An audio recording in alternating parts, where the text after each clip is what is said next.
Yes, let's start with mantra. Om Vang me manasi pratisthita mano me vachi pratishthitam aviravirma edi Vedasyama ani sthaha shrutam me mo prahasi anena dhitena horatram samdadhami ritam vadishyami satyam vadishyami tanmamavatu tadvaktaramavatu avatu mam avatu vaktaram avataram Om Shanti Shanti Shanti.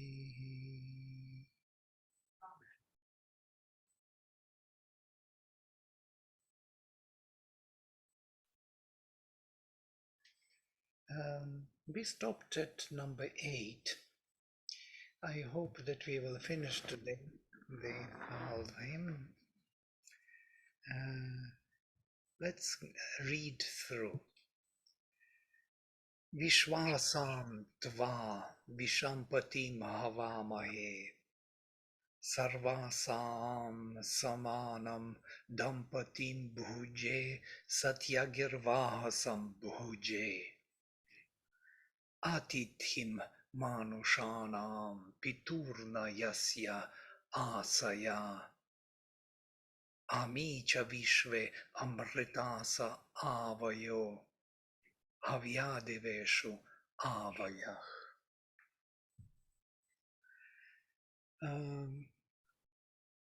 We call to thee, Havamahe, the Lord of all creatures, Vishvasam Vishampatim, the master of the house, common to them all for the enjoying, Sarvasam Samanam Dampatim Bhuje. Dampati is usually the master of the house. Bhuje is Vedic infinitive, to enjoy. To you, the master of the house, for enjoyment we call, common to all of them, sarvasam samanam, to all the dwelling people, to their house lord we call for enjoyment. Satyagirvahasam bhuje, to the carrier of the true words for the enjoying. Again, bhuje. It's dative case actually from bhuj. Atithi manushanam, to the guest of man, in whose presence stand as in the presence of a father. Piturna yasya asaya. Here can be different translation, but it's close to the meaning anyhow. To the guest of man in whose presence stand as in the presence of a father, all these immortals, and make our offering their food in the gods. They become their food. It's a refrain. Avyadeveshu abayah. So it's a bit difficult to, not very visible. Let me go word by word here in this second part of from the beginning. We call to thee, Havamahe, Tva, to you, Vishvasam Visham, of all the people, of all those who entered into this manifestation, to the Lord of all those who entered to this manifestation, Patim, to the Lord, Visham, those who entered, Vish, from here Vaishya, Vishvasam Visham, Patim Habamahe, Sarvasam, of all Samanam, common one, Dampatim, common lord of the house, He is everywhere. In every house, He is the Lord. Bhuje, to enjoy,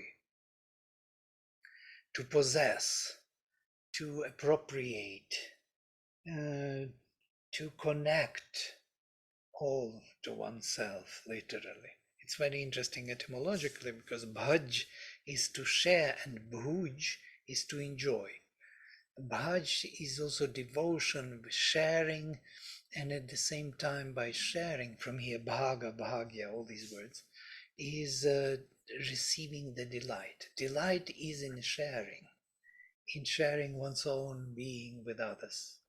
But bhuj is yoking, connecting in this sharing to oneself, everything, becoming kind of a receptacle of this enjoyment. Satyagir Vahasam Bhuje, to you who carries the true words for the enjoyment, for the sharing of delight. Atithimanushanam, of all the mental beings, guest, to you, the guest of all mental beings, of all the men. Piturna yasya asaya, as if of the Father by whose face, literally, or by whose mouth, there will be different translation, face and mouth in this case, as if by the words of the, as if by the mouth of the Father spoken, yes. Ami vishve, all these amritasah, immortal beings, enjoy. This is because for enjoyment, enjoy avayah. They enjoy their food. Vayas can be food, and vayas can be many things. Enjoyment, food, meal, oblation, energy, strength, health, vigor, power, might.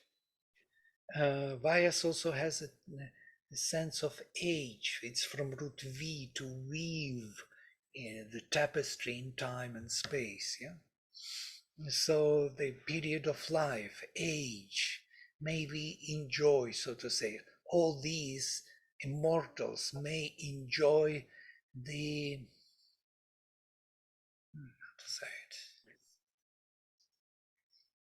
it, the lifetime, the time and space, the body and time given to them, or food, or nourishment, because these are connected. Yes, this idea of spreading and stretching in time of the divine presence, of substance, which is the body.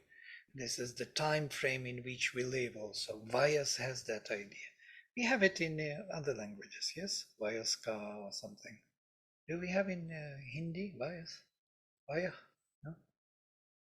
Okay, maybe not. No? Somehow I think this is such a common word. Havyani deveshu avayach, and the offerings which to be offered among the gods to enjoy the bias, to enjoy the spreading, the weaving through time and space.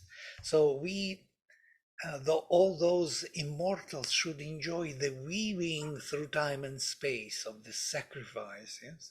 And all the offerings among the gods should enjoy, or with the gods enjoy, the weaving through time and space. So immortals, all these immortals, and make our offering their food of the immortals in the gods, they become their food. This is something interesting, that immortals and the gods are two different categories in the verse. We may think that immortals are gods, and here is not like this.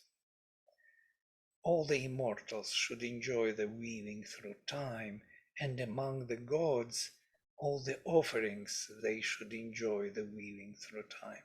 So this is, the gods are rather the faculties of consciousness, as it is later in the Upanishads. Upanishads picked up very cleverly that the gods are actually the faculties. Like Indra is the faculty of the divine mind, yeah? Or Vayu is the faculty or the presence, the power of the divine in prana, prana, breath. Agni is that aspiration of the divine towards fulfillment and a constant point of the sacrifice. These are the universal powers of the divine. And they are called the gods, fairly, yes, because it makes sense to call the gods. The gods means the divine powers. So may the immortals are not the divine powers. They use the divine powers. They are the beings. These are we, the souls. Our souls are immortals. And those who realized immortality already in the mind and vital. So all the immortals, so to say, should enjoy among the gods the weaving through time and space, through or with the offerings. Offerings by immortals to the growth of their faculties, divine faculties, is the way to enjoy the spreading in time of manifestation, and space. Now I kind of totally unpacked the meaning to myself. I do not know whether it was unpacked to you, but there are thoughts, interesting thoughts. The Amritas and gods, they are constantly together. In the Upanishads, this will be the self and the Lord. The Lord is Purusha, the self is Atman. We all represent the self, the being, and the Purusha in us is consciousness, and Purusha has faculties, and these are the gods. I am moving to the next verse, unless you want to stop me here and ask something. So you have to switch on microphone and talk, simply. Tuvam Agni Sahasa Sahantamah Shushmintamo Jayase Devatataye Rairna Devatataye Shushmintamo Hi Te Mado Dyumnintama Utakratu Adhasma Te Paricharanti Ajara Shrushtivano Na Ajra. Tuvam Agne Sahasa. Sahasa. It has to be one more syllable is missing. Tvam Agne Sahasa Sahantama. The 10th. It has to be 12. Yes. Tvam Agne Sahasa Sahantama.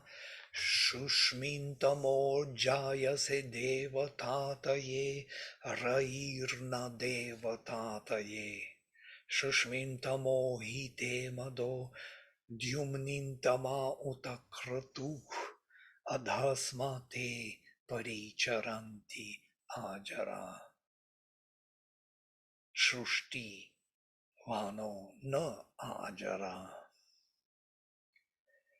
O fire, thou art overwhelming in thy strength. Sahasa, Sahas is the force, power. Sahantama, the most overwhelming by the strength, the strongest by the strength.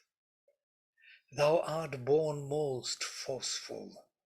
Shushmintama Jayase, you are born most of the Shushmin, of the power. Shushmin is the flaming power. Now from here, shushka, you know this word most, right? To dry up, to burn. Yeah? Shushmin tamah, jayase devatataye. This devatati is interesting, Vedic word, only in the Veda you meet it. Thou art born most forceful for the forming of the gods. Literally for the spreading of the divine presence and consciousness. Deva Tati. Tati from root tan, to spread, to pull out. Yeah? From here, Tantra, Tantu, Tanu, all these famous words. So Tati, for the spreading of the divine, you are born the most powerful in flaming power. Rairna Deva Tataye, like the wealth, shining wealth for the spreading of the divine, or for the divine manifestation.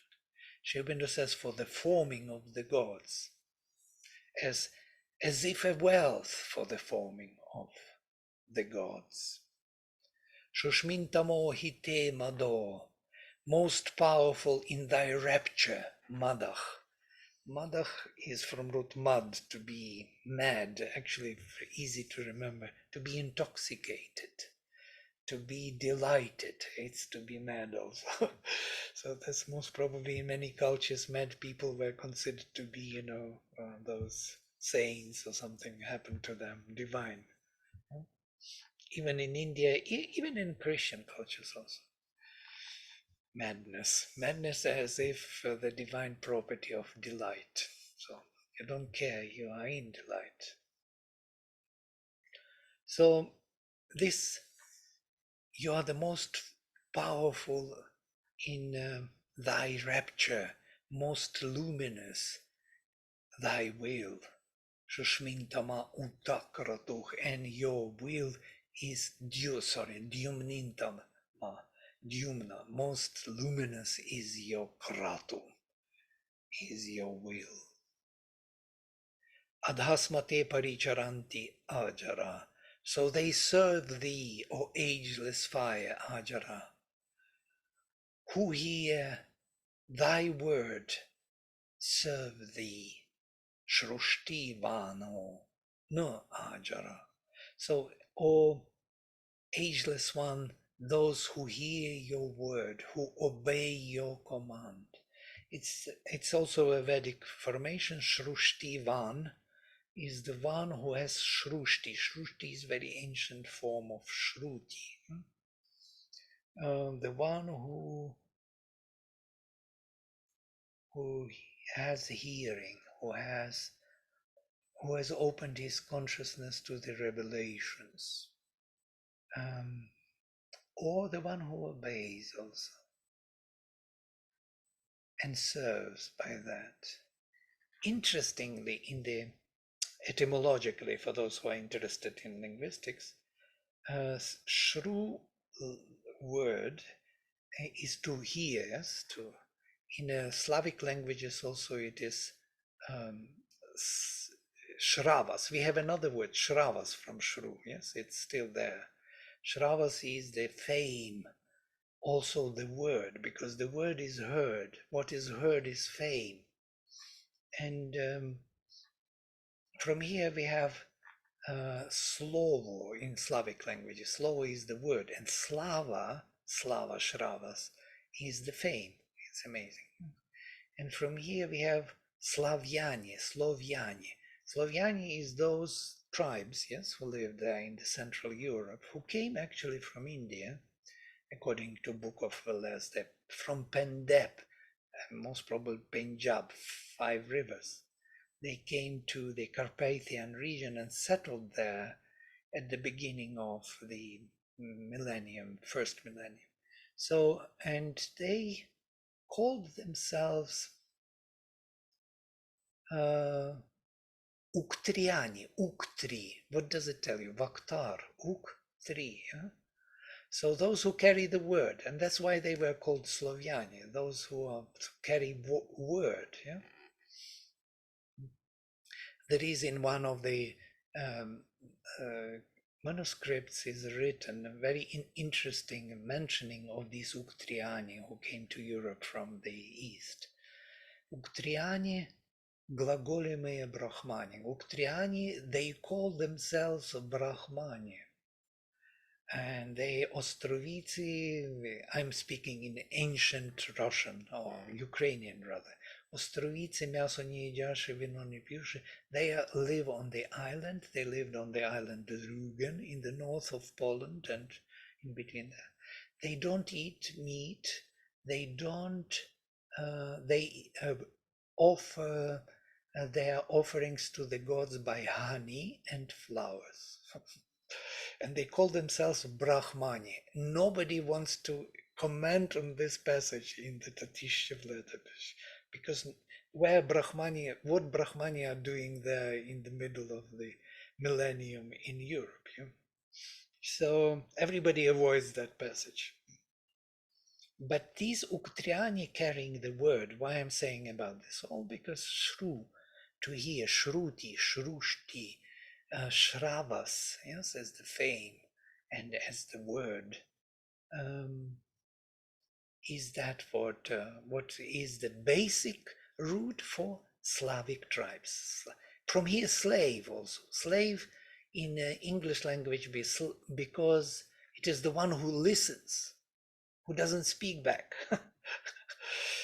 So the same root created so many meanings, so many words in different languages. Just wanted to cover this with you, that you see how rich Sanskrit root could be and how many meanings it can generate.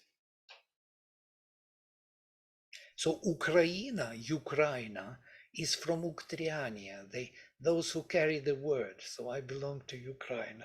I'm carrying the word back to you.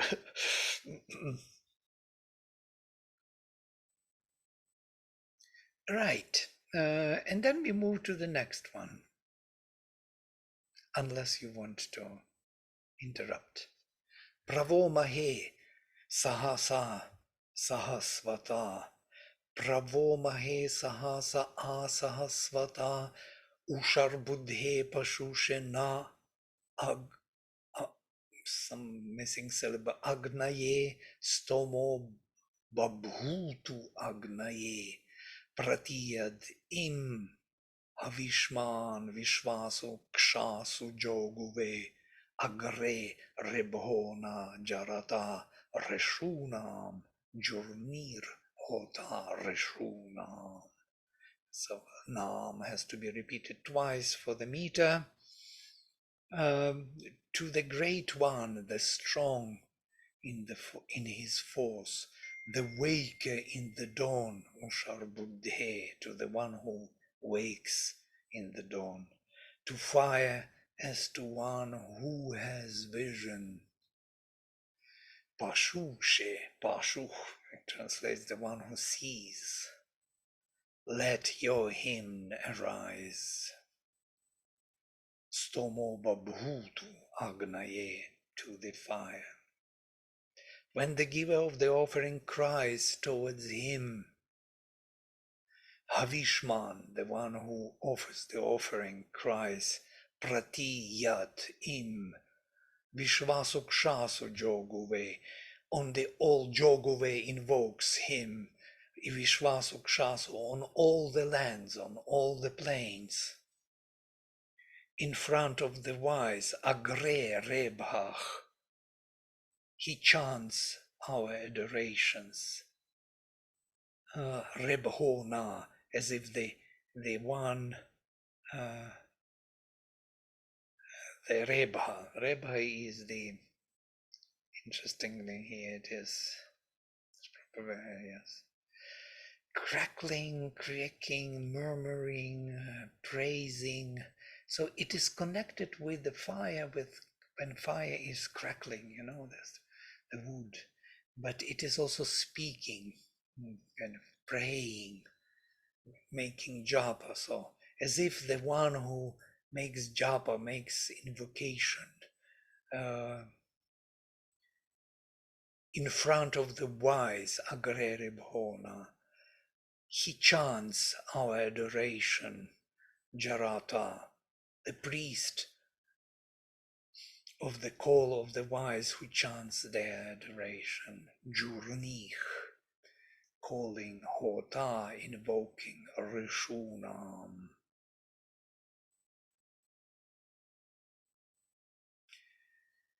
Now, all these words are loaded with several meanings, yes? Rebhas. From here we have Ribhu also. from the same root. Yeah, I think I put it Haribo, no? No, I didn't. So Jarata, Jri is to sing. Also because it's connected with Kir, Jri, also to swallow and even to cast out the sound and to sing. Yeah? Jarata, to invoke. Yeah, so invokes. Who invokes a Rishunam of the Rishu. And Rishu is an interesting word. It's a common to Rishi, the same thing, but Rishu, from Rish Arshati, to move, to glide, to move quickly, even to stab in Atharva Veda, to push, to thrust, to move forward, to progress actually.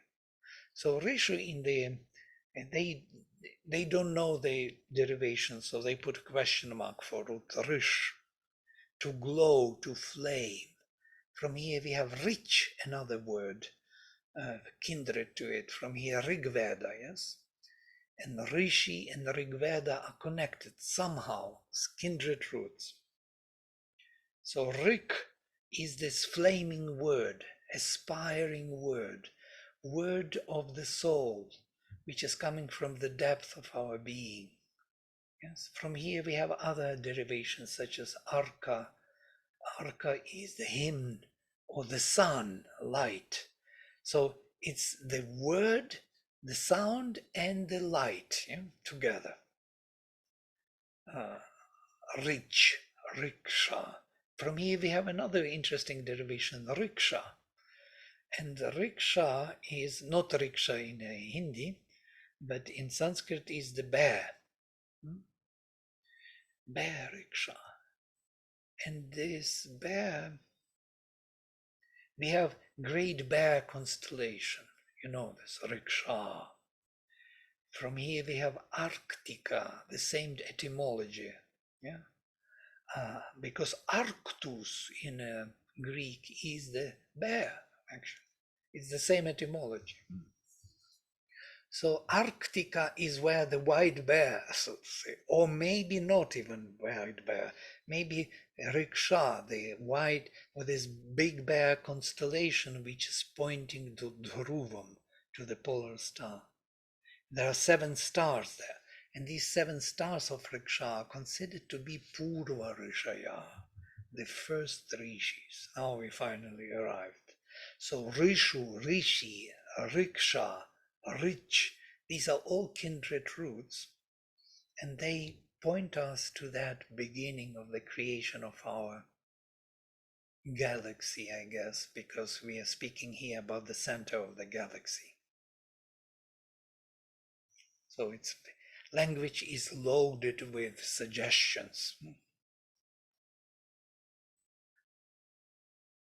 So Rishunam, of those rishis, of those actively manifesting the inner being outside, he is Jurnich Hota. He is the priest of the call, of the wise, of all those who have to manifest the divine from within, who chants their adoration even, who chants their adoration because they are manifesting his inner properties outside. All these rishis, rishus, it is we who manifest the divine, and he chants our chant of adoration. He, the divine flame within us.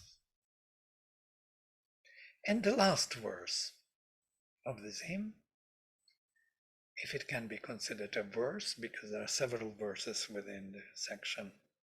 Sanone dishtam dadrishana abhara Agni devebhich sachanach suchetuna mahorayach suchetuna. Such a beautiful this. Sachanach suchetuna. Just for the sound. Mahisha vishtanaskriddhi samchakshe bhuje asiyai mahistotribhyo maghavan suviryam mathir ugro na shavasa ugro na shavasa sa no nedishtam dadrishana abhara. So being seen, let me read your benefits. So becoming visible, most near to us, bring, O fire, by thy perfect consciousness the riches that ever accompany the gods. By thy perfect consciousness, the great riches. O most strong fire, Shavishta, create for us that which is great for vision. Naskridihi, samchakshe, mahi, that great samchakshe for vision, for enjoying bhuje, asyai of this. For this, to enjoy, for this, to see you, the strongest, create for us the great, the most great formation to see and to enjoy. Mahistotribhyam aghavan suviryam, for those who hymn thee, O Lord of plenty. For them, churn out a great hero's strength, as one puissant by his force. So he has to churn out in us his own flaming. He is doing it, and he is flaming more and more within us. It is we invoke him to do this for us. We can't do it. He can do it. He can churn within us his own presence. In us who are establishing him in ourselves, stotribiach. Stotri is the one who praises. Praises means, actually, in this case, it is not just praising, saying something nice. It is kind of affirming him in our consciousness within ourselves.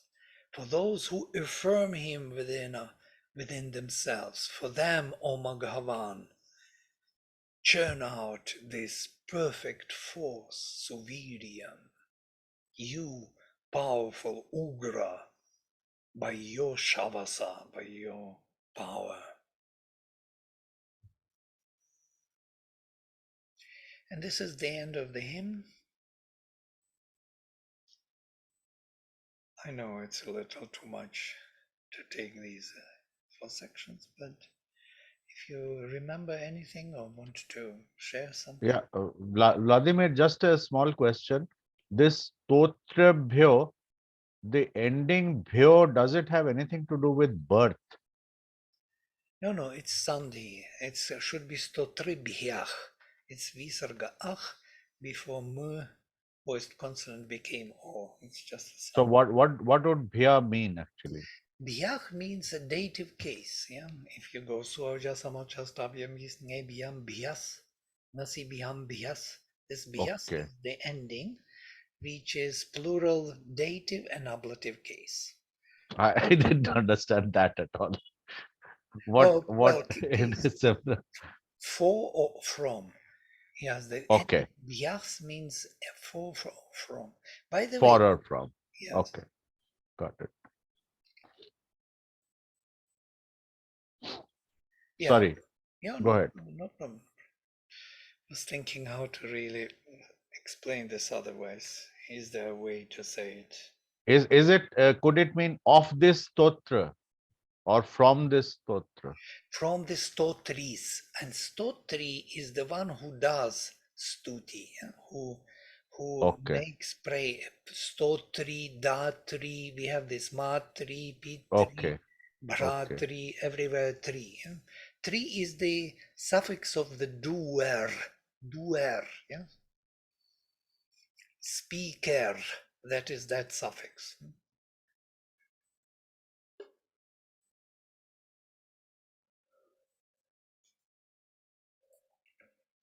Interestingly, it's from Latin comes to English, and to Latin it comes from somewhere from Sanskrit, or it's Indo-European language anyhow.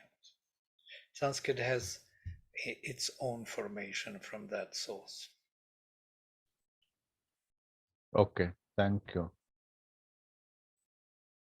Language is very important for knowledge in Sanskrit, especially in the Veda.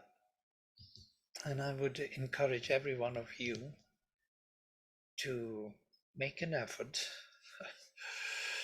and to come closer to this divine language, because the knowledge is inbuilt. We cannot really unfold everything, yes? But in every word there is something more than just the word. Hidden meanings, the whole network of meanings. And once it is activated in you, the hymns start to live in you. You start seeing what the Rishi wants to say. It's not just what he says, he wants to say more. The words are only indicators, and behind them there are networks of meanings. There was one more. There was one more word 2 verses ago. Sorry, just 1 second. 2 verses ago, charanti or something. What did that mean? Charanti, moving, yeah. Okay. But with prefix paricharanti, is moving around, means Moving around. serving. Okay. Yeah? Here it is, yes. Paricharanti. Going around means serving, constantly trying to be around the being, yeah? Constantly attending, let us say. Like a parikrama? Yeah, parikrama also.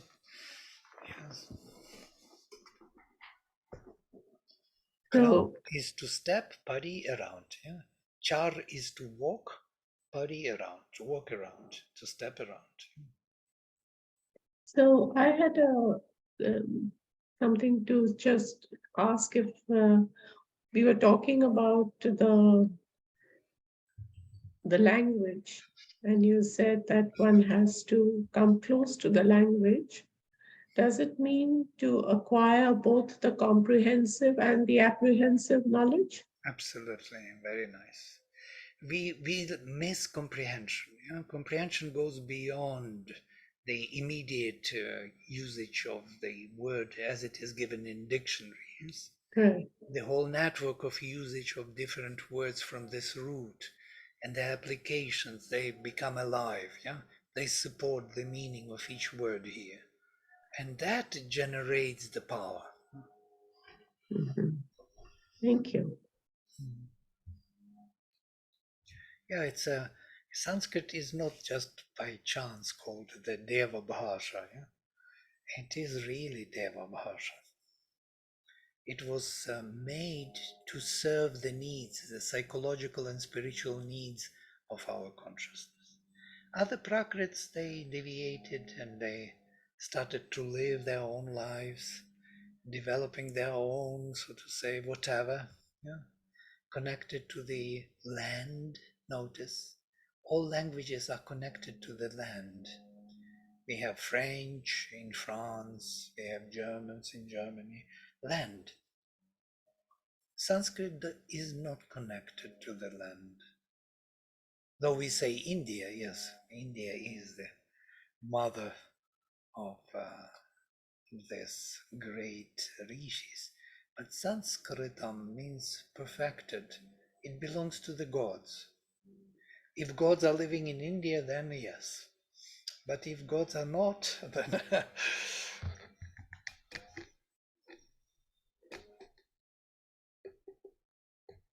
by the way, Sayana explains this way. He says that the gods are activated through the mantras, and they come to life in the being who chants the mantras. So the very presence of that consciousness, yes, built in the verses, is reactivated, yes, in the being who chants those verses. And we feel this. That's why we chant. We feel some presence. We feel the change of consciousness. I must tell you, I was very surprised long ago, of course, at the beginning of my study, that Vedic hymns are generating the same powerful presence as reading Sri Aurobindo. And this is something very difficult to explain, but the same presence. Especially in Savitri. Savitri, Life Divine, I read anything of Sri Aurobindo. Yeah. Evening talks, you name it. Just few words and boom, there is this something. And it is the same with the Veda.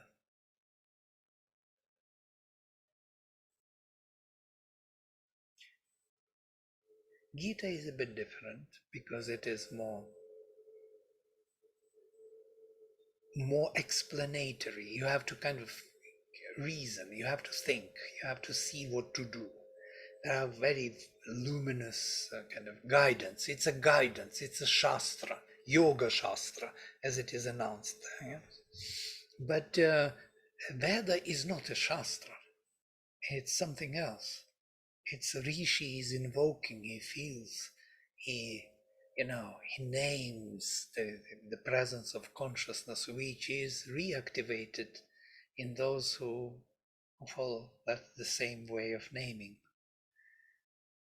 So it's somehow connected to those powers of the divine. Wow, we finished so fast. It's only 45 minutes. Unbelievable. I have a question, Vladimir, which is related to, not related to this, but so should our thoughts be following the sound, or should our thoughts be silent? Well, it depends, I guess. If your thoughts are following the Vedic hymns, but not mechanically, but consciously, you are really doing svadhyaya. Let us say svadhyaya. Svadhyaya is that part of your mind observes what your word says without engaging, without formulating it, but observing as if somebody else tells you this, but very curious to understand. And if this happens, something happens in your being. You feel that you are charged with presence. But not going into details of the thoughts, not trying to detailize too much, if that's a Not word. thinking yourself, no. Following the text. Following the text with understanding. This is important. Not following the text without understanding. Okay. And many people do svadhyaya without knowing the text, without knowing what it says. So it has to trigger in you something. So Sayanad explains this in this way, that there are two components which create the sacrifice. One is the word. You have to know perfectly the hymn. And the other is the mind, which understands the word. And these two, heaven and earth, mind and word, generate something in between, that yajna, vayu pavamana, that state of being, feeling, emotion, experience, which these two create. So you will have different experience. You will have different type of consciousness in your living body. So the spirit enters in that way. But if you don't have two components, heaven and earth, then this Vayu Pavamana will not be created. Does the physical breath have anything to do with this? I think breath also is changing, yes. But breath is not the leader of this process, I guess. It's Okay. consciousness. The word and the mind are the leaders, the creators of this sacrifice. And then you become the altar. Yeah? There is no other outer altar. You don't make outer kind of oblations. You make oblation within. That word is the oblation onto the fire flame, which generates, and the mind observes and understands, connects heaven and earth. And once they are connected, the sacrifice is done. So you receive a new consciousness, that consciousness which is in the word. This is the process of Svadhyaya. It is depicted in Taittiriya Aranyaka, second chapter. The second chapter of Taittiriya Aranyaka dedicated specially for Svadhyaya, how to do it. Shri Krishna also mentions in the Gita Svadhyaya, Jnana Yajna, the sacrifice by knowledge. He considers to be the highest, the most effective for consciousness. That's why the whole Indian civilization was developed on the basis of the word. We have so many epic stories, Puranas, Kavyas, you name it, yeah? Shastras, everything is in the word. Mahabharata, Ramayana, and ongoing. Volumes and volumes. Thank you. Yeah. And Rigveda is the first, the most sacrificial and sacred offering of the word. Thank you for the question, Kinshuk. That really helped all of us. It was a very profound Never mind. answer, Vladimir. Your Well, answer was amazing. Vladimir said that and the sun came out. Oh, wonderful. Wow. Can you repeat it, please? Yes, you just said it and a Funny. ray of light came in, like the sun just shone. That in itself is very profound for me. Not sun here, only there. Okay. I think it is your sun which is rising for you. For me, it is still cloudy. But it will rise also for me. We are all looking for this sun, rising sun. This is Arka, this is a rich Archati. Interesting word. To flame in the word, to flame in the aspiration and the word. The word is aspiration. It is the flame. Right. Okay. Then we can maybe. We don't go into the next hymn today, I guess. We will stop here for today and then reconnect next time. Today we are earlier. If you don't mind, we can close today if nothing else to say. If you want to say something, please share your thoughts, your feelings, ideas, visions, because this, for example, Svadhyaya, what we discussed, it is the basis of our life and perception of consciousness. Yes, we read the books. What is happening when we read the words?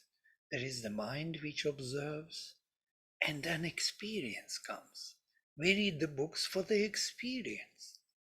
We don't read the books for some words or for some kind of knowledge. No, we want to have an experience, comprehension. That is that. Or suppose we go to the cinema, we watch movies. What is happening? We were watching something is happening, and our mind observes that. And we get an experience. Why we cry? I was always joking about this.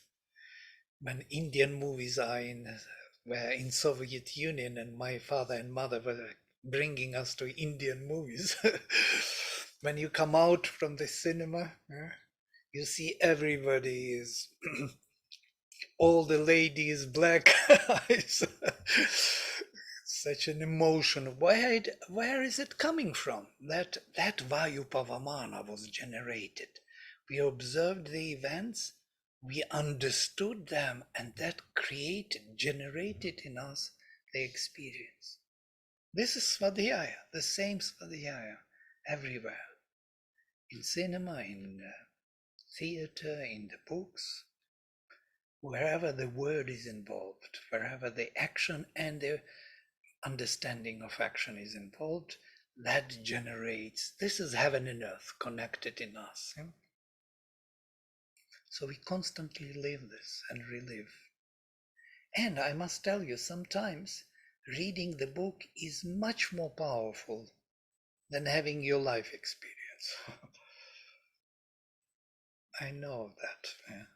For example, my experiences with Ramayana were much more powerful than anything I could experience in my life in terms of vital response. Yeah? My vital was beaming and crying and laughing and yeah. In what language did you read Ramayana? Oh, Sanskrit, yes, only Sanskrit. You Oh, can't, wow. others, you can't get that. It is such a fluid language. It's like a honey, non-stop. It's so simple with no complication. And of course, Savitri, when you read, you receive fullness. Yeah? Why do we read Savitri? We read the same passages which we know nearly by heart. Yeah?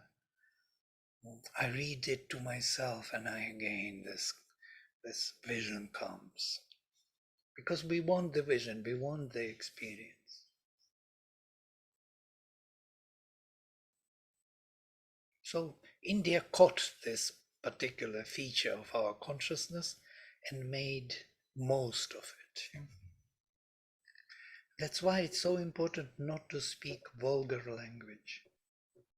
Vulgarity is a big problem. Even if you mean some funny or something, you feel that you degrade your level.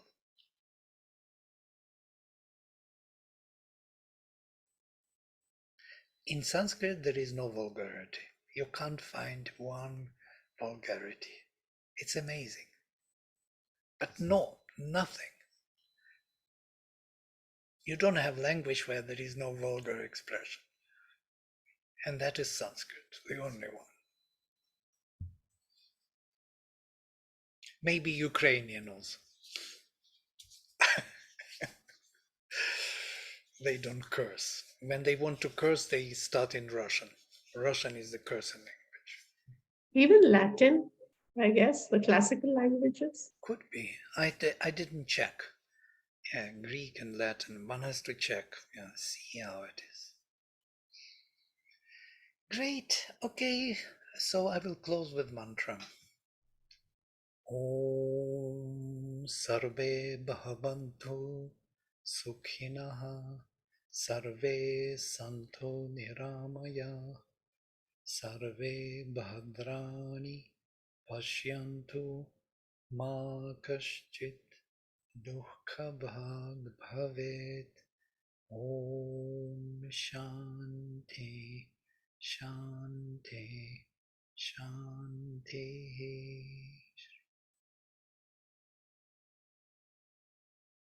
And where do you find such mantras?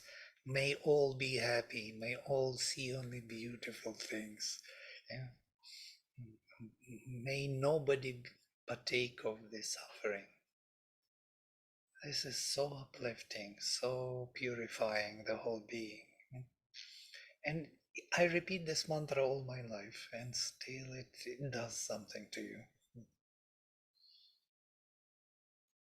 All right. See you next time. Bye. Thank